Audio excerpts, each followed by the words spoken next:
If you're new here, welcome to our channel. Before we begin, make sure to subscribe, because stories like this one tend to stay with you long after they end. They say every home carries its own echoes.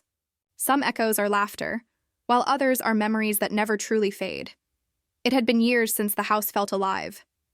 But that night, something shifted.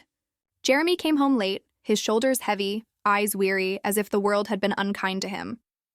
He spoke softly. "I just need to rest." "Mom," I smiled and whispered, "then rest." Simple words. Yet sometimes the simplest words carry the heaviest meanings. The lamp flickered, and the air grew still. That strange, familiar stillness only silence can create. He drifted into sleep on the couch, and I sat there, watching the shadows dance across his face. He looked peaceful yet fragile. Not the little boy I once held, and not quite the man he was trying to become. There's an ache people rarely mention.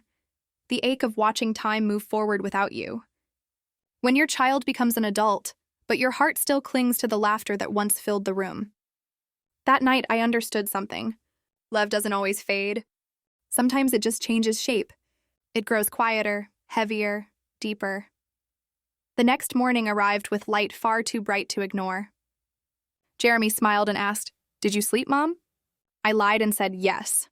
Because how do you tell your child that your sleeplessness isn't from worry, but from missing the version of them that once was? Later, our neighbor Paul stopped by to fix the heater. His quiet kindness reminded me of what warmth feels like when it comes without expectation. And somehow, it made me realize that we all carry a certain quiet loneliness inside us. That evening, Jeremy apologized, not for anything he had done, but for the silence that had grown between us. And I told him the truth. Maybe we both just need a little time to breathe. He nodded softly, and in that quiet exchange, I realized this is what healing truly looks like. It isn't loud or dramatic. It's two people learning to love again without losing who they are. That night, the house felt lighter.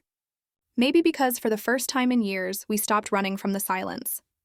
We sat together, sipping tea, talking about the little things, the kind of small, gentle things that keep life warm and human.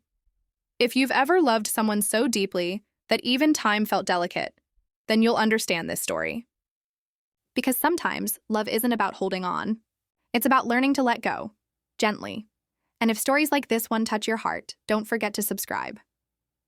Your support helps us share more stories that matter, tales of love, loss, and everything in between. Because somewhere out there, someone is listening. And maybe that's all the healing we ever need.